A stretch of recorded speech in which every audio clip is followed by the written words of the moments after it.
We're live. Hey guys. I don't think we're live yet. Well, the fucking timer went down. Yeah. We're live. Oh, we're live? Yeah, when the fucking that's how the timer works. When the timer counts down from 10 to 0. Do we go on one Shut or up. on zero? You're going to get people to turn it off before we even start. Roll it. I got nothing. You always make it as awkward as possible when we intro. So, my name is Tony. We don't do that on the intro. I'm going to fucking slap you. Morning, guys. This is Brutally Honest with Nick and Tony. It's Friday. Nick's a little hungover, so he's a little disgruntled this morning, and I like messing with him. I'm going to start off with a feel-good story. I wasn't going past my normal coffee spot this morning, and I was like, man, I really need a cup of coffee before I go to the studio. So I stopped at La La Land. It's a coffee shop throughout DFW. I don't know that they're anywhere else, but yeah. So I stopped. It was a very long wait, so I was sitting patiently, but I was Did you get out of your car or that you had to go in? No, I was in the drive-through lane. Okay. So I was getting like Friday morning frustrated. So I pulled up, and I ordered, and there's two sizes. They only do regular and large. So I asked for a small Lala latte, and she goes, "We only have regular or large." So I proceeded to say, well, then I guess I'll have a regular. So then I also ordered a large coffee. It had to be difficult. So I just didn't notice that that's what the sign said. It was my Friday morning wasn't going like as planned. So nevertheless, I get to go to the window, which is actually like it's like 10 feet away. It's not a far distance. And when I pull up to the window, the checkout lady, she had her iPad thingy out the window, like as if for me to insert my card or tap or something. And I don't know if you know this about me, but I hate carrying things in my pocket, so I never have my wallet on me, ever. So I simultaneously had a $10 bill in my hand, and she just made this sad face like, "Sorry, we don't take cash." Why? And so I just looked at her, and I was like, "Oh, I mean, it's this or nothing." She goes, "Hold on one second." So, they closes the window. She goes inside. She gets her manager. Manager walks up to the window, and the nicest guy ever. He was like, "Hey, man, we've all had those sorts of mornings. I'm just gonna comp it for you. You know, I'll see you next time." And I looked at him, and I was like, "Wait, what?" Just take the monies. I was like, well, can I at least give the 10 as, I mean, you can give it to the team as a tip? And he goes, "Nah, just come back." And he's like, let me get your coffee, and, I'll be right back. Hold on. I'm sitting there, and I was like, 10 or no 10s? He took no 10s. So my shout out this morning is to the manager at the Campbell La La Land coffee shop. Thank you very much for my morning coffee. I will be back. It was so funny because I was on this anxiety Monday morning traffic. Oh my God, it's going to be a terrible day kind of. He knows that too, right? Which is pretty cool, right? As a manager, he knows what impact he's having on his customer base, right? Like, those people 9 a.m. needing their coffee, like who they are, just angry moms and dads for the most part, right? Like just people that are tired, right? Yeah. So he hands me my latte and my coffee, and he's like, "Man, thank you so much. Have a great day." And I was like, "No, thank you." He goes, "Love you." And like I started to roll, and like it caught me off guard, and then like I saw as you leave the drive-through lane, there's all these heart signs that say "love you," you know. So it's like I guess their mantra is, you know, like "love you," and it just made me like chuckle about the road, the mental road that I was on compared to that little situation. I was like, bro, kind of nudged you in the right direction. Coffee for free made my Friday. Thanks, La La Land. That was the dude saying, "I love you."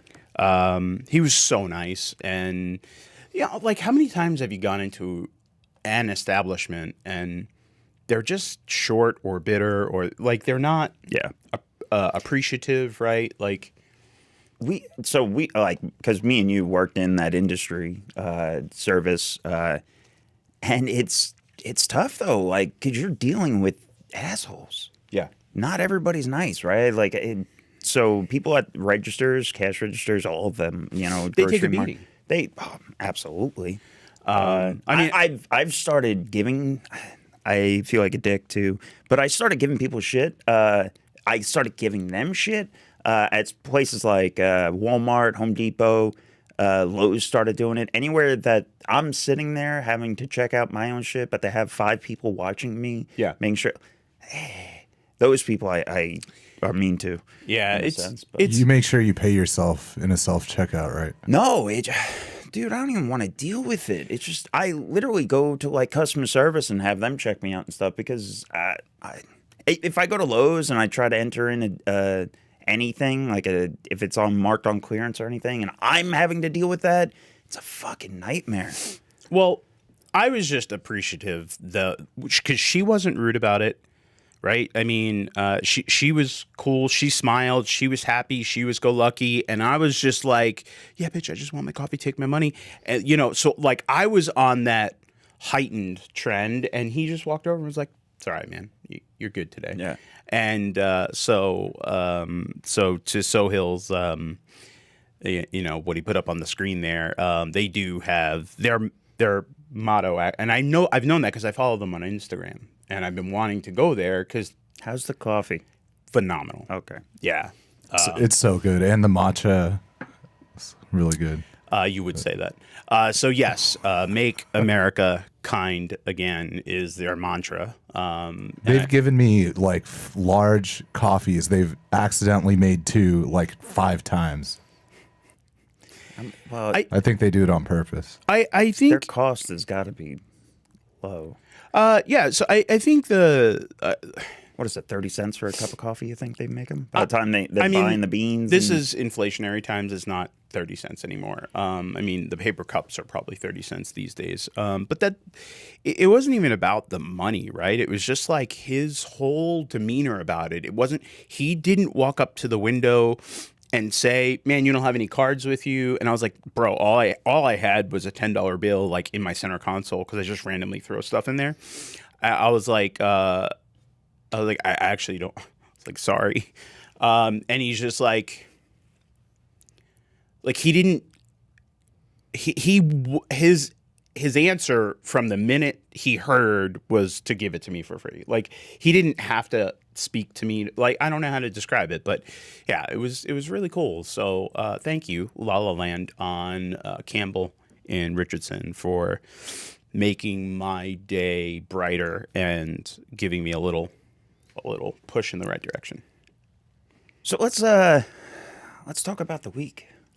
Well, my second story. Oh, you have 2 of them? Yeah. Oh, geez. Well, it's not. It's got nothing to do with coffee, but you scared me for a second. No.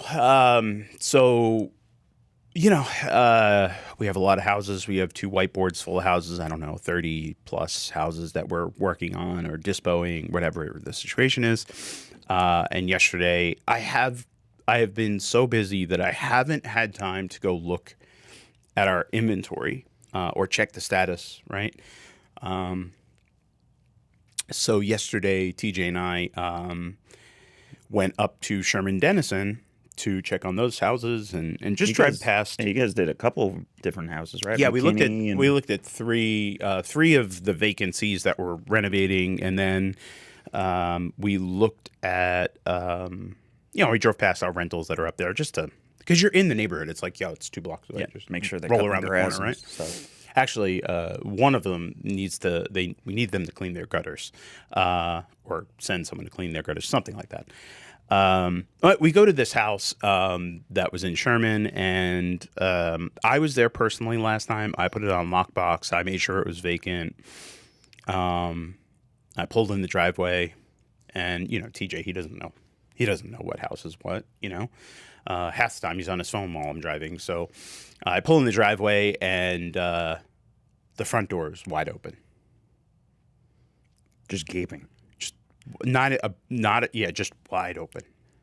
And I could see the lockbox was on the door still. No cars in the driveway or anything, though? Nope, no cars in the driveway. And I instantly reached to my back because I carry, and I reached over and I just untucked my gun. I get out of my truck because what's up, Turtle Mash?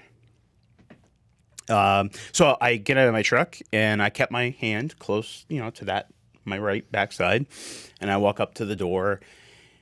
I was being quiet because I didn't want someone to come charging out, and knock me over or something as I was walking in. So I peek my head in, I knock on the door, pound a little bit, and then I'm like, hello? And you could see from the door, there's a pillow and a blanket and a bowl of water. I was like, dog open the door? He just threw me for a loop, right? So then I'm like, hello, and I'm checking. And TJ, when we first pulled up, and I went like this and untucked my gun, TJ reached into his bag and put his on him. Yeah. So he was carrying, and he was right behind me, and I was in first. So I was getting hit first if anything bad was happening. But we searched the house, and it was just someone opened the door, and I think the back door was slightly ajar. They probably went in the back door, and because it was so cold last week, yeah, they just go and hide. They find for shelter, yeah. Which was I'm fine with that. I was awesome for. It was awesome for me to walk into a house and not see it completely destroyed. They could have stripped it, right? So many other things could have happened, but they just went in for shit shelter. On the floor, and it's miserable. I mean, because it's not the first time it's happened to us. We had remember, I'll never forget Mike's story. Our brother Mike. He rolled up to that one house, and he found the dude just sleeping. He thought he was dead in his whitey tighties. Yeah, so that was dead. Yelling at him, screaming, and the full got story up, ran out of the house. Full story behind that was he wasn't alone. So a lot of times we get phone calls, and it's grandma, mom, older age people, and this house was inherited or it was a rental, whatever. And so Mike made an appointment with her to the seller to meet her over there. She's got, I'm the only ones with keys. I'll meet you there. And Mike goes, unlocks the door. She's like, I'm going to wait out here. Mike's like, okay, so he opens the door, and from the minute he opens the door, he goes in and looks down to the side to one of those other rooms, and yeah, there's a guy just sleeping there in his underwear, and Mike's stomping on the floor, and it's a pier and beam. And it's like thunder, yeah. And he's pounding on the wall, and he's yelling, and he's like, hello, yo. And he was about to call 911, and the guy moved. So he's like, he must have been on something, obviously, to be that knocked out, He drank the whole bottle of NyQuil, not just the suggested use. But thankfully, the guy woke up, and Mike was like, yo, you got to get out of here. And he picked up his stuff and peaced out. Tell last story I want you to tell, just because we're on that run. Old man Jack, he lost his old project manager, was killed, right?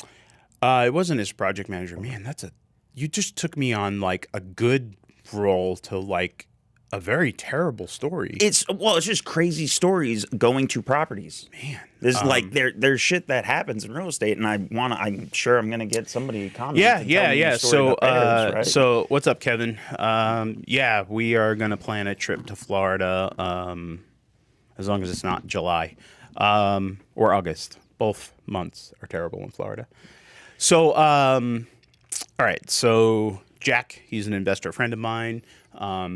He used to do seller finance. Well, he still does, but he had this. He had a representative, if you will, like he wasn't an agent. He was just a guy that was bilingual and helped him sell houses. Mm-hmm. And so the gentleman would his plan of attack he would take his signs, he would put them out, he would field calls, he'd go show the houses, whatever. And then whenever he had somebody that agreed to Jack's terms, he would call Jack and say, "Hey, we're ready to go. Let's meet." Well, the guy just went missing, and Jack wasn't sure what was going on. So Jack's like, where did he go? Because in that world, I mean, you're getting a text or a phone call every day, every other day, something like that, right? Yeah. Like it's a very active campaign. So for him to go days, completely week, MIA, just MIA, he's like, well, he didn't have any vacation plan. Like he's going through his head, like all these things. He's like, something's not right.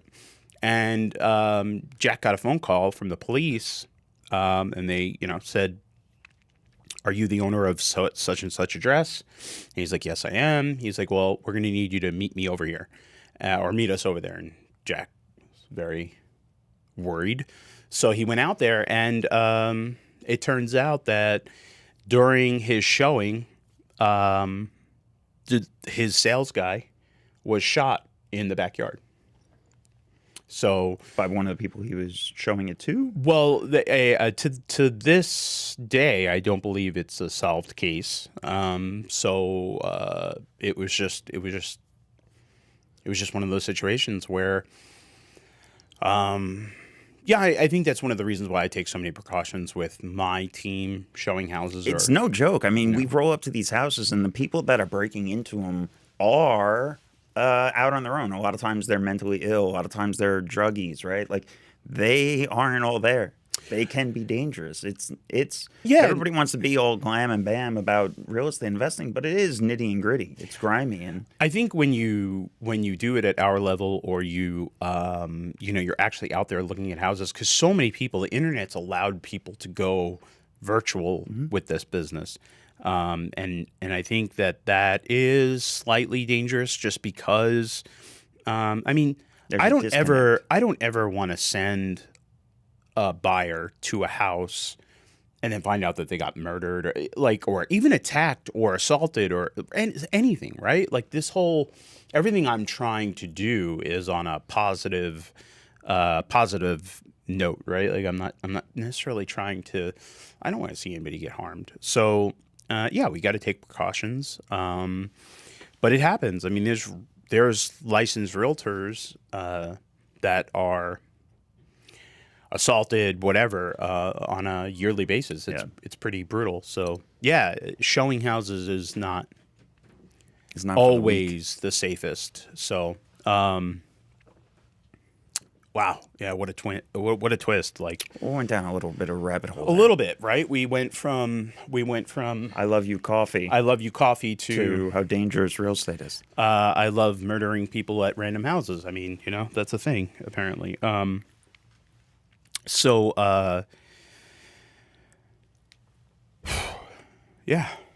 gosh, threw me off. Sorry. Let's get back to real estate in the market. Man, I've been very busy. I was at the office until almost 8:30 last night. It's just, there's so much going on, which is a very positive thing. I'm not complaining about that. I think a lot of people think we're, the market's going to bottom out, the market's crashing. And I've been saying the market's not crashing, it's not bottoming out. it's going to change, it's going to normalize, it's going to stabilize, it's going to, there's going to be a level of trust in a sense of what's happening. And, it is definitely different. It keeps like falling into my face. What is your, because I had a conversation with one of our acquisitions guys yesterday, and the question was, what do you define as a rental? Right? It's such a broad question. It's such a, that's so the conversation came about because he's like, hey, how come Tony why aren't we interested in rentals? And I was like, where did you get that from? Right? We're always interested in rentals. Yeah. But it comes down to, hey, well, I sent him this deal. We're all into it. It would all be into it for $300. It'll appraise for $400. Yada yada. It's not a rental. That was that's what I was like, all right, come in here. And I pulled him inside. And one of the great things about being a lender is I can show him term sheets and everything. And I literally ran numbers on a house in Sherman. It was a new construction. He was trying to sell it for $270. He owes $220 on it, something around there. And he came to me for a refi. It didn't, it only met DSCR. It can only cash flow enough to like up to 170, right? So he would be bringing the difference, 50 plus closing just to refi out. Just to clarify, you're talking about one of your clients, not the deal. So I took our acquisitions guy and I showed him the numbers from that right? deal. So on that, and I'm because in my mind, I'm like, wait a minute, if he didn't talk to me about this, he's getting yelled at. No. So sorry.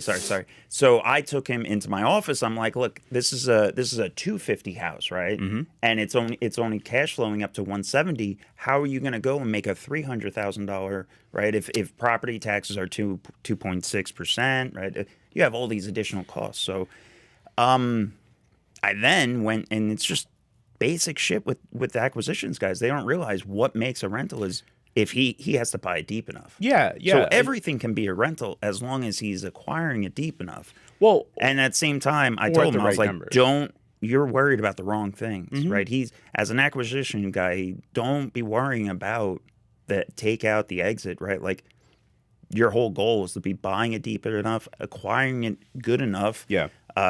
If you want a rental, get under sub 2, right? Like this way we can assume it. Well, there's definitely there's definitely limits to what we can and cannot do on the rental side.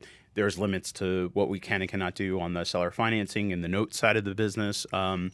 So all of those, there's a lot of layers to those onions that we have to evaluate. But yeah, when we're looking at a deal, whether it's a lot that we want to build on, a lot that we want to build to rent on, whatever, right? Or a duplex or a fourplex, whatever those things are, it only works if the numbers make sense, right? So just because we could buy something and someone says it's livable or it's there's nothing wrong with it, it needs no repairs, right? When those things come across my desk, I instantly start evaluating why. Why am I getting to see this? Right? What was the motivating factor for this house to be considered a distressed sale? That I'm getting it, right? Why, if it's worth, well, man, you could put this on the market and sell it for $350, whatever the number is. All right, well, they want $275 for it. Why don't they just put it on MLS, right? I'm always going back and like, why? Why am I getting this? Or why am I not getting documentation and there's tenants in the house? Well, where's the lease? Oh, they don't have a lease. I don't know who's there. Like those sorts of things matter. And those are the things that I think people that are just transactionary, that are just trying to do, Yeah, there's a difference between tenants and squatters, right? But and family members. Yeah. So I don't know. I think what makes a rental? Cash flow, right? Right. It's but he wanted like such a cookie cutter answer, and I'm like, there isn't one. All right, anything can be a rental. You can get even if you get creative with it, right? If it's a short-term rental or something like that. Again, there's no cookie cutter box for that. So going into it and saying, "Hey, I can get this one and force it to be a rental," that it doesn't make sense. Yeah, right. I mean, when I'm doing something, I must have at least 4 exit strategies for it. I never want something that I pigeonhole my exit strategy. And the only way to get that is by buying by numbers, right? Buying by your numbers, sticking to them, and not saying, "Hey, I can pay it." Because this is how it's like. This is where we went down. I was like, where's this coming from? He's like, "Well, people always say I can pay a little bit more. I can pay up to 80% for a rental." I'm like, "No, get that out of your fucking head." Well, that is setting you up for failure, specifically in this market. If you're in a market that's settling or could potentially divot. Not even that. That mentality, and we've been talking about it since we started doing the pod, whatever the hell we're doing, our show.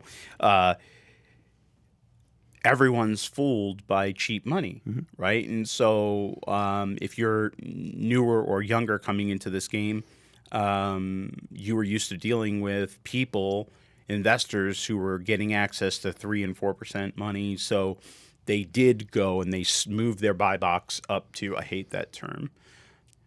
They did just move they just moved the needle, right? And that's not necessarily what they should have done. They should have continued to buy at the other numbers, and they would have had bigger spread or bigger cash flow or room for error, right?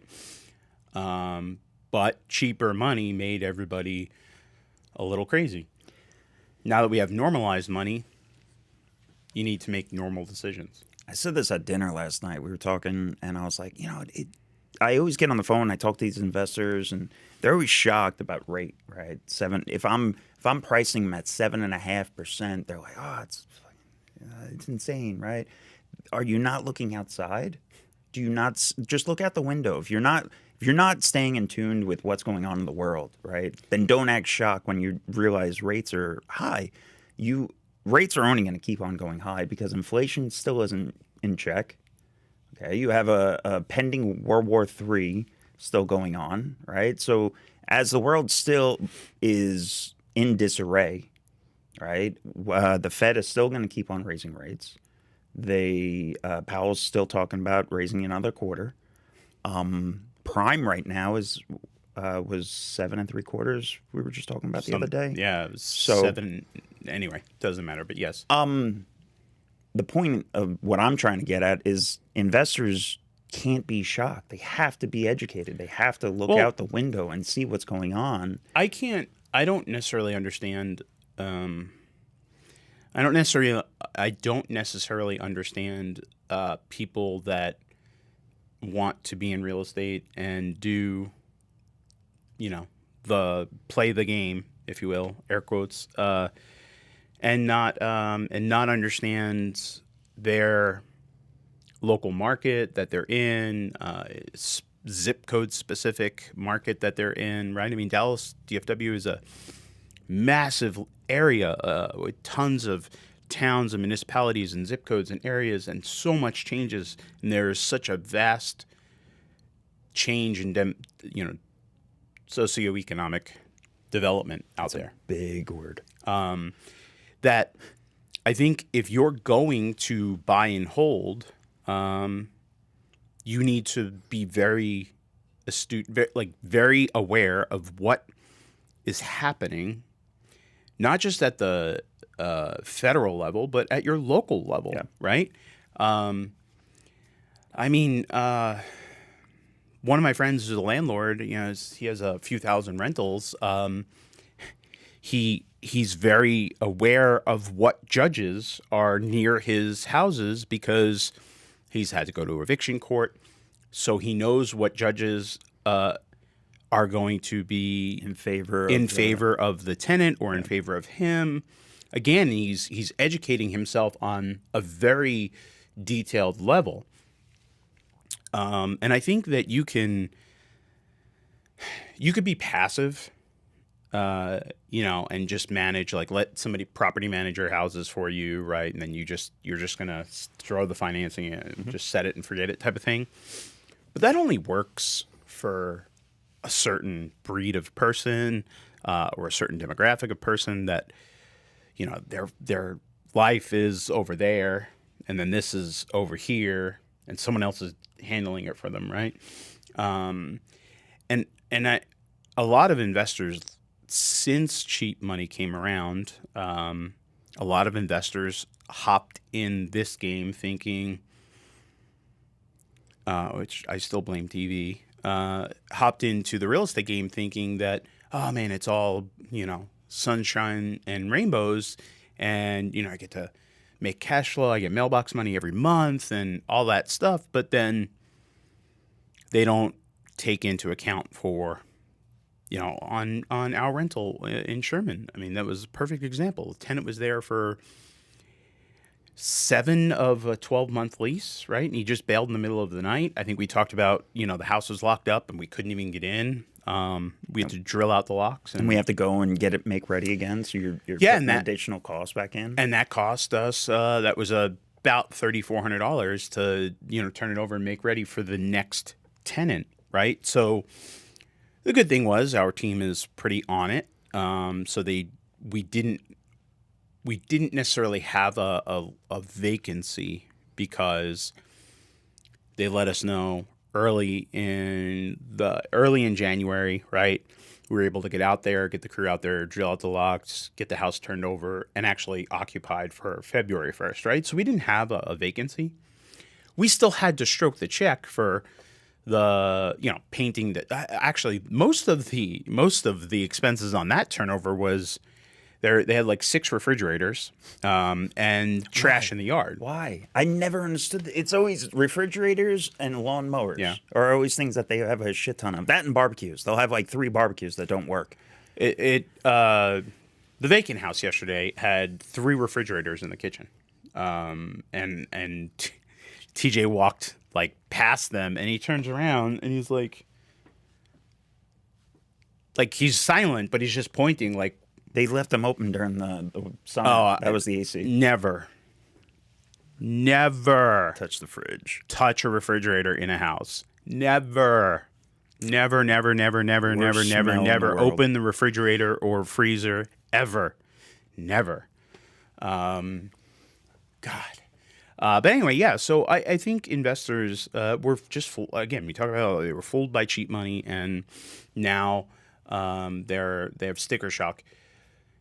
And I don't necessarily. I understand why they have sticker shock. What I don't understand is their reluctance to adapt to it and or accept it and move on.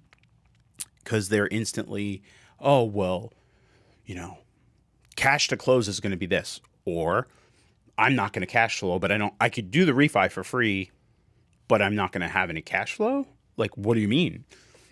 And ultimately, the business of buying and holding is essentially it's to operate at a loss in a sense, right? Like a lot of passive investors take the depreciation, right? And that's what they're in it for, right? It's an offset. They're using it as tax advantages. People don't realize. All right, so I use the analogy that rentals are just bars of gold, right? You just every time you stack them, and it doesn't matter. Every time you're buying a rental, you have to refinance that if you're going the long term and doing refis. But however you're doing it, you have to refinance that one at that time to your business. And what does that mean, right? Sometimes they're low cash flowing, but you got into it for little no money, right? You're gonna ride the appreciation, the depreciation, I can't even fucking talk right now. The depreciation. You're gonna ride all those waves, but yeah, that bar of gold isn't gonna cash flow a lot, right? But later on, you're gonna stack it and put it in your pocket. Later on, you're gonna reap the rewards from it, right? Yeah. Later on, you might trade that one, sell that one, and buy 2 more, right? Maybe some people again, it depends on their strategy, how their brain works. So I talk about this all the time. Our uncle's trades in bonds, and I cannot. Whenever I speak to him, I feel like I am so stupid. Like he's speaking a foreign language. I don't understand it. That being said, I know he doesn't dumb it down for me either. But I know whatever he's doing is working, even though I don't understand it or comprehend it. So maybe they need to learn. So in other words, if you're not familiar with gold, maybe it's like putting your money in a bond, right? Like in a sense, because it's going to grow. Or it's a savings account or it's a CD account, right? Like you're setting that there, not to forget about it because you're not going to forget about it, but you're setting that there, not to touch it. Yeah, it's for later. It's a 401k. It's like that's literally what it is. I feel like we're telling Logan he has to wait to have ice cream. Yeah. Right? Like that's every time I'm talking to some of these people, I'm like, no, you have to eat your dinner first. The other day, it was 9 p.m. He came out. What are you doing? It's time for bed. Get back in bed. I'm hungry. Usually it's an apple or something. He goes over and he grabs a full-on Dove bar at 9. I'm like, dude, you're not hungry. Put that back. Like, what are you doing? Damn I'm kids. hungry. But no, it is like, in a sense, you have to look at it from a different perspective, right? Everybody wants to stack rentals, but there's a reason for it, and the whole goal is to stack rentals. You're not going to retire off of one, right? How many times do I mean, I know people that have 10 and they're done, right? And that's cool because that was their model. Yeah. But everyone's going to, no offense, YouTube University or YouTube for us being on there and stuff. But like everyone goes to the interweb and says, educate me. But there is the level of education that they're getting is whatever the video was on, and most people are not going and doing a broad-based research, right? They're just watching one person or one. Because there's so many aspects of it, right? Like the beast that is real estate. Can you teach me real estate? All right, what part? You want to talk about lead gen? You want to talk about marketing? You want to talk about acquisitions? You want to talk about title, closing, all the problems, the lending side of it? Do you want to talk about all right, when you finally, I don't want to talk about any of it. Finally found the deal, right? You finally found the deal. Now you have to get it locked up. Now you have to fucking get it funded, and then you have to find out how you're going to get rid of it, right, to make the money, because you make the money on the buy, but you don't collect it until you sell it. So, or whatever. Yeah, whatever. Yeah. You're going to refinance it, whatever your you're not making money on a refi, but yeah, no, whatever your exit strategy is on that, right? I think it's very comical because we had this span of time where we had a conversation this week on Tuesday with somebody, and he was great guy, love him, hope he joins and hangs out with us at the mastermind, all that stuff. And I made a joke because he's only been doing real estate for a couple of years, very successful. So he found a model that worked for him, and he just copy pasted. He didn't deviate. He just copy pasted, and grew. Love how dedicated he was to that. But then he realized that somewhere in the last 6 to 8 months, things shifted. And he was like, oh, no, I need to make sure that, because my model is starting to be less profitable. Yeah. So I joked around and I said, yeah, man, you've been tripping upwards. And he's like, yeah, I've been tripping upwards. And I'm like, you've been falling upstairs, you know? And that's very common. And I think I think we're kind of sifted through some of the investors that were naive or, didn't think that the storm was coming. There's still plenty of people out there that are doom and gloom, and I'm like, please. I am doom and gloom, but I'm like a realist in a sense. But like, I'm doom and gloom for certain markets. Okay, I think tertiary markets, and they're gonna get crushed. I think it's going to be a very different. I think most people only have a brain. Real estate investing has gotten incredibly young. The youth in it is insane. But I feel like when I got in, there were a lot of older than me people. And now there are a lot of really young people, which isn't a problem. But their brain, I don't know if you've ever had this happen. So we were in New York for 9/11. We lived in New York when 9/11 hit. Have you ever had a conversation with someone that was either born that year or after?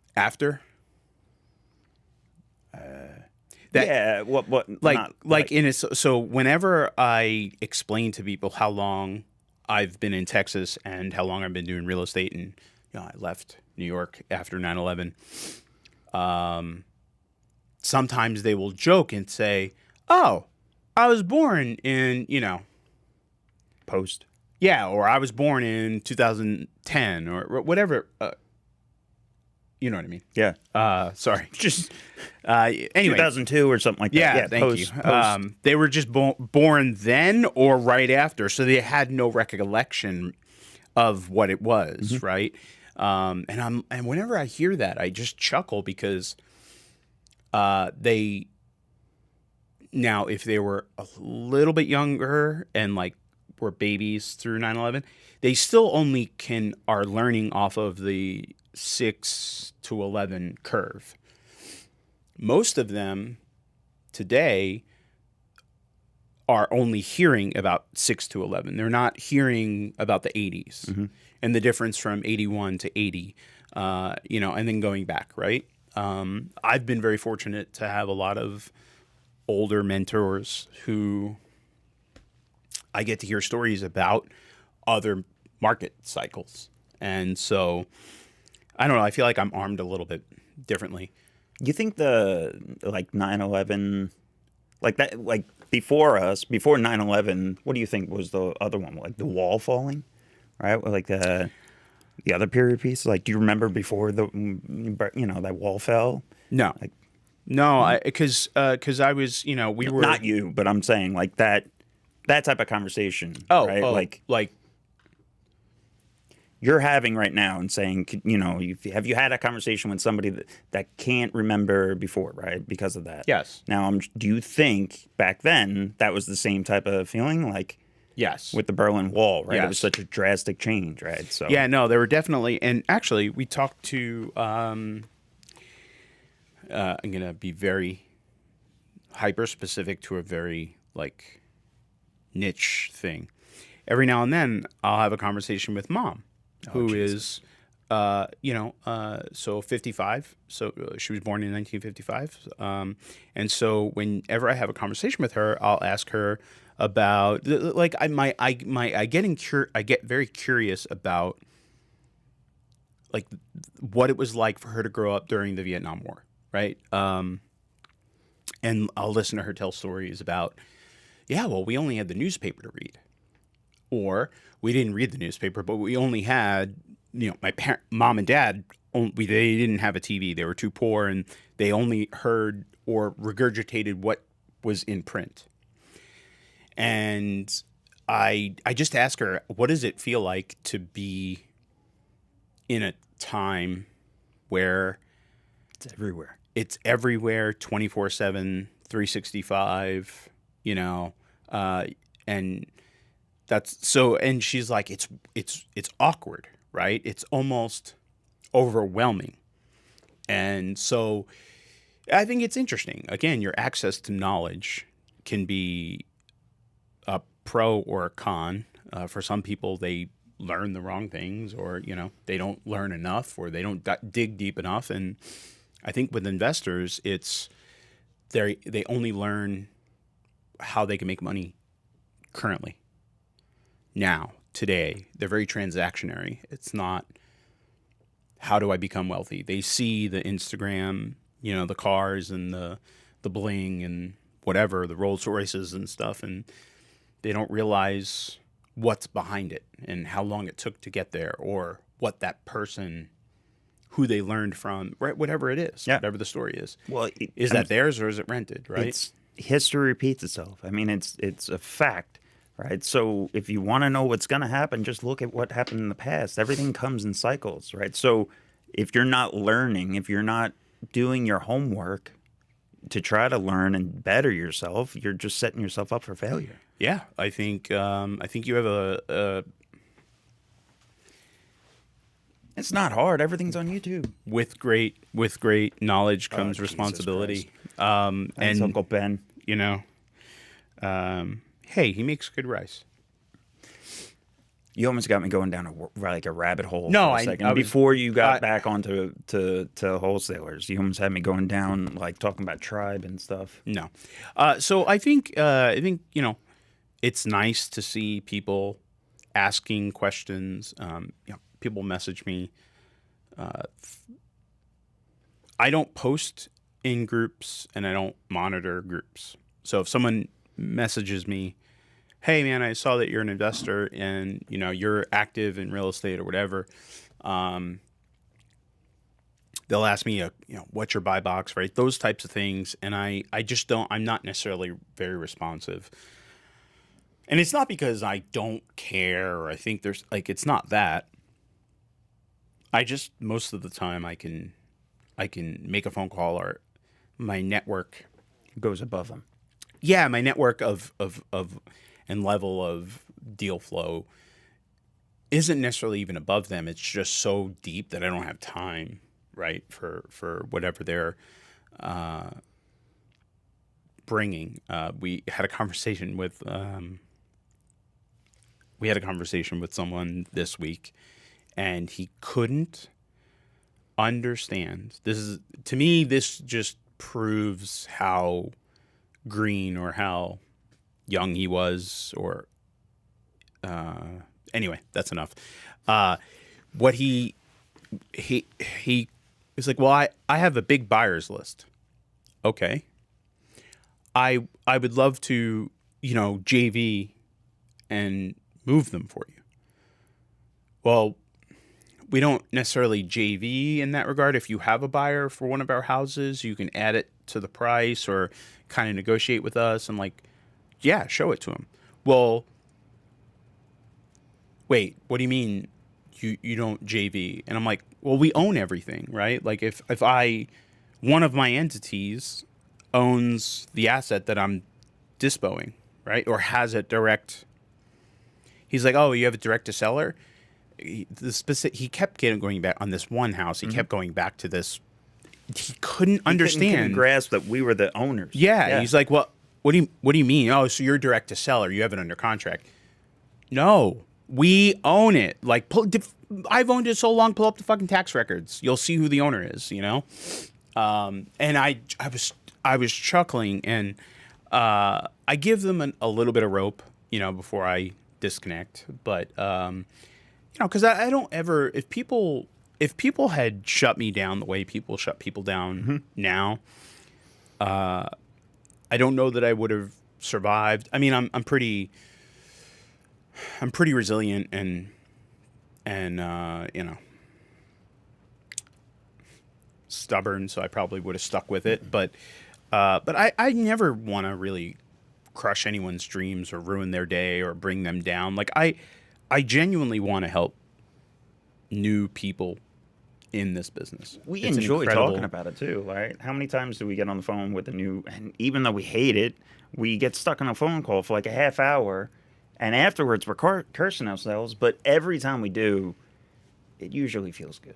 It does. It does feel good, because I'm trying to give back, but it's time. It's exhausting. Yes. You know, on Tuesday, you and TJ go do a Facebook Live. I was on it this week. And TJ was talking about the acquisitions process and how he was expressing his respect for my abilities as an acquisitions person and how I dig deeper and get with the seller and all that stuff. And I made a comment that to me, I'm in a sense, it's like I have two sides when I'm having a conversation with the seller. I'm asking very active questions that are not yes or no. I'm trying to qualify the deal and get in their space. When I have a wholesaler call me, a lot of times they're just asking probing questions that they've been given off of a script or a script that they've downloaded or a checklist, right? And they're not... They get so great. They're really great at the script, but they're not understanding what the script is actually trying to do and what it was performing. Yeah, they right? like stick to it, right? Mm-hmm. They don't know how to adapt or again, we don't have scripts. Like all of our scripts are just from natural conversations. We know what questions to ask to get the responses we're looking for. Whereas with a script, they're just top to bottom. Okay, all right. Oh, and what about this? And what about that? And they're taking notes, but it's not clicking, right? It's not saying, hey, that's a pain point. Let me examine that further, right? Because when we're talking about active listening versus passive listening, right, we're always trying to ask questions that are going to dig deeper, right? And give them an emotional response. You don't want to talk. I ask a question and sit back, let them ramble, pull it all open, let them overshare. Get all down the nitty gritties. I can put most of those calls I can put on mute because they rant and they ramble, and I'll throw them on mute and I just look up and I'm usually in the bullpen, so like everyone looks at me and I'm like, this guy has no idea what I just said. Like he didn't grasp that. He didn't. GJ gave a perfect example of it on the live on Tuesday. We had a realtor who called us about our house on Huntington, and she was on the phone with me.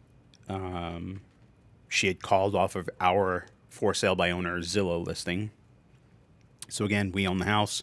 We put it out there for Zillow for a price before it goes to market, before we did any work to it. And she was like, well, I understand you're the owner, yada, yada, yada. And I said, yeah, I mean, I am. And she goes, well, let me ask you a question. Who does your listings? I do. Well, what do you, like, you're licensed? No, I'm not licensed. My business partner is licensed. So we list them in-house for free. Oh, well, that's great. Well, I just wanted to say that I would love to be your listing agent for this house, and I'll do it at 1%, and I'll make the buyer's agent only collect 2%. And I did, because she rambled, I put her on mute, and I looked up, and TJ was across the table from me, and I was like, did she not just hear what I said? Yeah. Like, she called me and was trying to solicit my business. I explained to her why I list myself, because it's free and it's costs that we retain, and that adds to our bottom line. And then she proceeds to pitch her services. And I just was like, she literally was not actively listening to a damn thing I said. Every time you open your mouth, she's just waiting and biding time to think of what she's going to say next. And it's counterproductive. Yes. In that situation, she did not lead me to believe that she was an expert. She did not lead me to believe. She tried to tell me all these reasons that she was an expert, but she did not. All of her actions prove that she was not, right? And I think it just spoke volumes to who or how it would have looked if I listed a house with her. I probably would have rather committed suicide than let her list the house. Yeah, I got. I mean, it's been an interesting week. We weren't here last week, but there was 3 inches of ice everywhere. Yeah. We had Snowvid 23 happen, and it was really wasn't that bad. I mean, it was nowhere near as bad as Snowvid 19. Not at all. Because we didn't lose power and shit. 20. That was 20. That's hilarious. Snowvid. Yeah, Snowvid 20. Speaking of helping people, have y'all been in here? Have we done a live since your open house meetup? Do you want to break that down a little? Oh no, we haven't. No, we haven't. How that we went. haven't. Yeah, that was the next one is next week, next Thursday, open house. Oh, cool. It's on Eventbrite.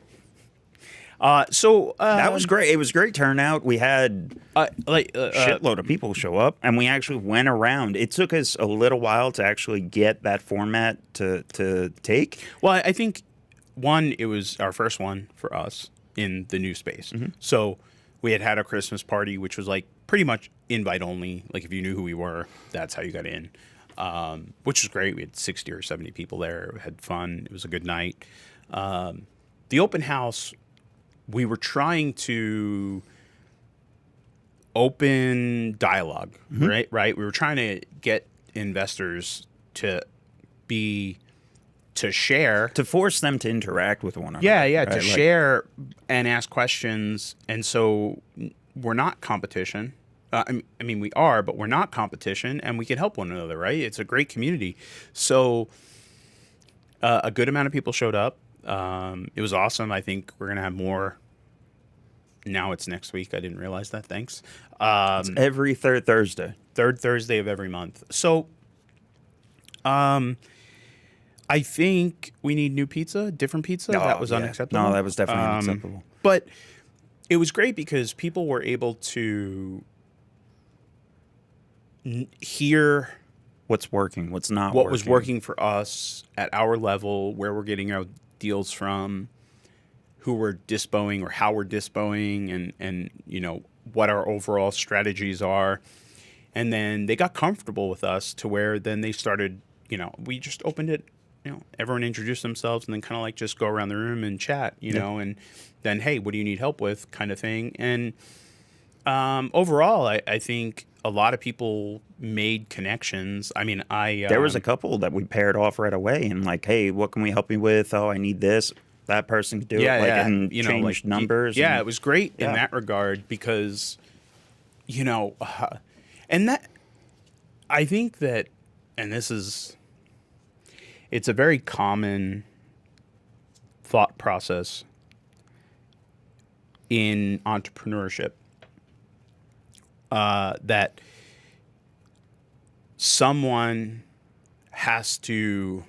I have to do something for someone to give me money. In other words, if someone introduces me to you, well, what's the benefit to them to introduce us to? Well, I know Nick, and, but you don't know Nick, and, if I introduce you, you're going to cut me out. Well, you didn't bring anything to the table, but maybe the triangle would form itself if you saw the business the business transaction that we could make, right? We was talking about that. It's like, it's the scarcity. Yeah, it's a scarcity mentality. And it's, you're almost like projecting on yourself, right? Mm-hmm. You're not bringing enough or whatever, so your insecurities are then projecting and just fucking with you. Well, and the reason that I brought it up like that is because when you come on Thursday, next Thursday, when they show up to talk to us, don't be afraid to name drop. Don't be afraid to say, hey, I did a deal with so-and-so, or, I was going to sell this to so. Like, name dropping in a sense of, I'm trying to do more. I did this. That was my experience there. Would that benefit you? So we're very much of the mindset that we want to, hey, if I can connect you to Casey, mm-hmm. who does mobile homes, I don't need anything for that, right? In fact, my life would be more complicated if you called me with a mobile home And then I took it upon myself, amongst the plethora of other things I have to do, to try to wiggle a couple $1,000s out of it and do the deal between you, who you probably don't own it. It's probably, some sort of wholesale like it's way more work, right? Than the money I'm trying to make. And so I think that by having that abundance mentality, I'm trying to show that, hey, you don't have to get paid on every transaction, but that's the epitome of net worth, right? It's not my network pays me every time I do something. Listen, if I do one deal with you, that's all I'm going to make because of that one deal, right? Or for whatever reason. But if I help you, there's future down the road. We're going to be in the same network for years, right? Everybody works together. If you're in DFW, shit, even in all of the United States, how many investors do we know from California, Arizona, St. Louis, Kansas City, all over, right? That we have been talking to, we've been friends with for years. They're not going anywhere. We're not going anywhere. So help everybody out, right? It's not hard. There's no secret sauce. It's talking to sellers, helping them out, solving an issue, right? Like moving on. But it's not about the transaction. Get out of the transaction mode, right? It is transactionary that's how you make money, but get out of that mode to where this one deal or me making this introduction, I'm losing. Yeah. That negative mindset doesn't lead you to fruitful relationships. My negative mindset this morning, sitting and waiting extra 10 minutes for my coffee, I wasn't grumpy. I didn't say anything bad. And they gave me my coffee for free. So, that was a great outcome. Does the guy who gave me the free coffee know that I'm talking about it live on? No, he doesn't. But at the same point, I have mad respect for them because he knows that paying it forward is a good thing, right? Yeah. So I think the meetup, mastermind, open house, whatever the hell. The open house. The open house is great because if you need a deal funded or you got a wholesale deal or you got screwed out of a deal and you're trying to figure out like you just are lost or something, right? Mm-hmm. Like we had a guy come there and offering tax help. Like it was great.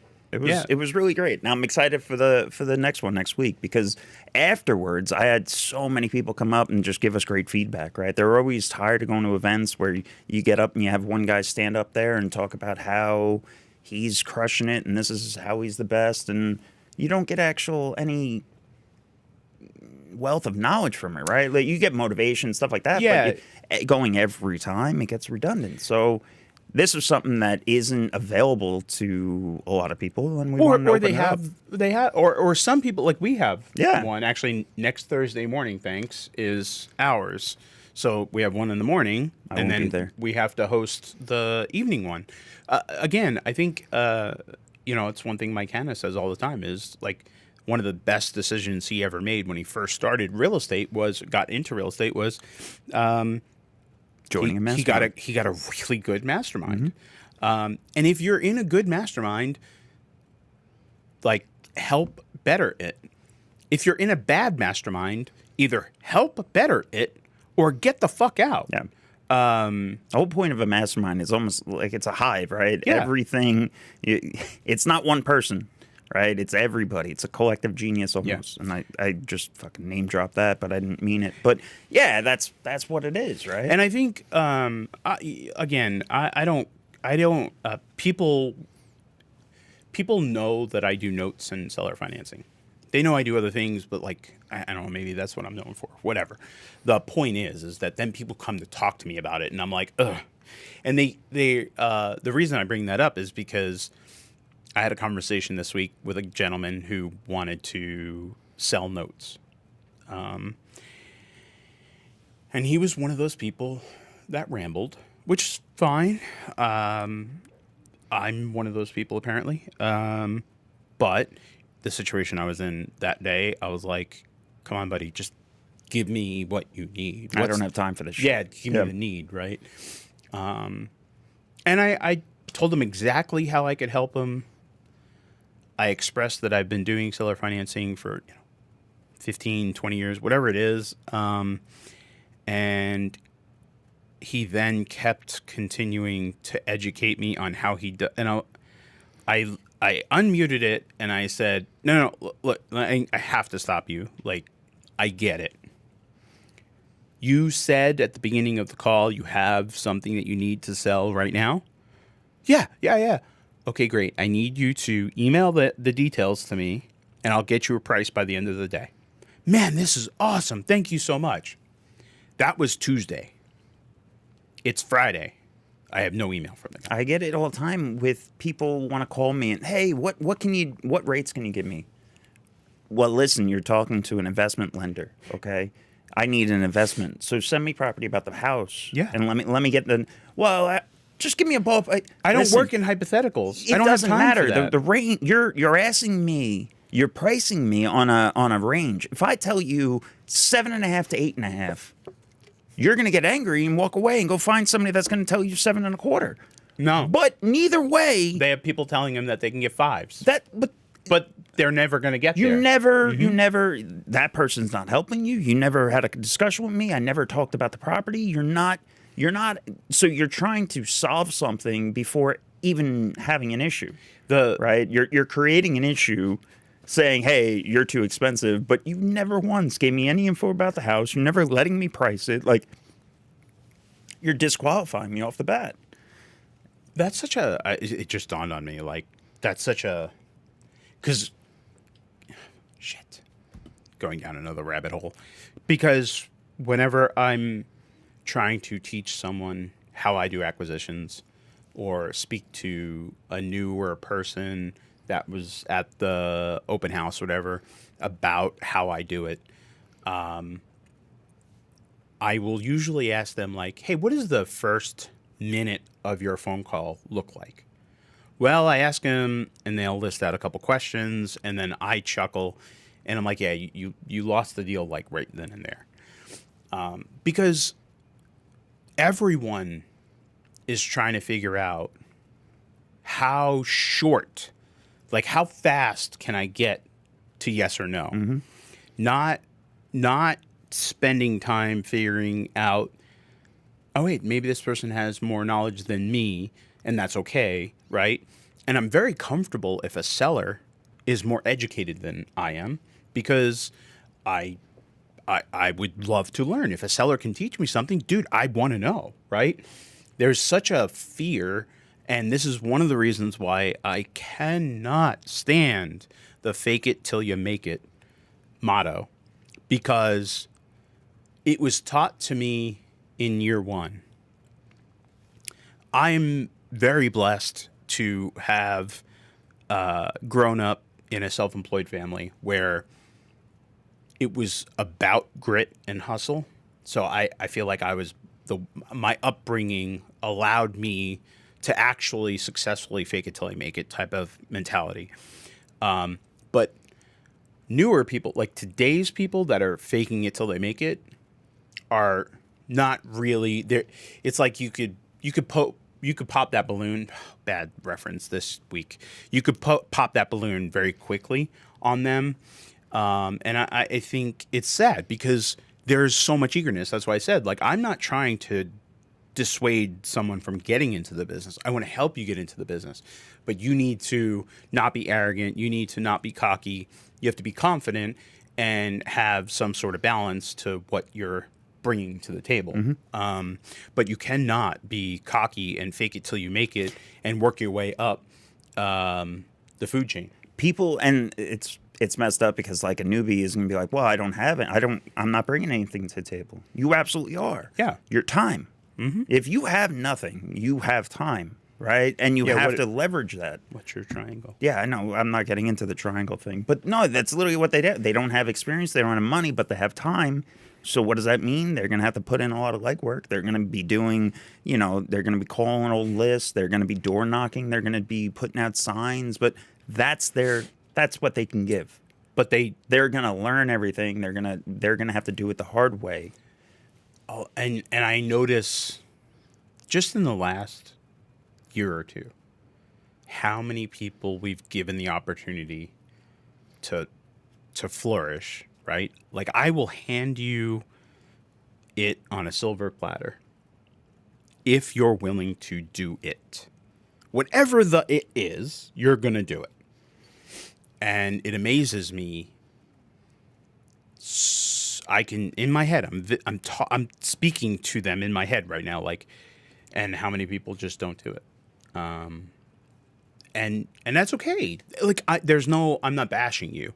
I'm literally just, it amazes me how if I had gone back in time, if I can go back in time and I had the attitude that a lot of people have today,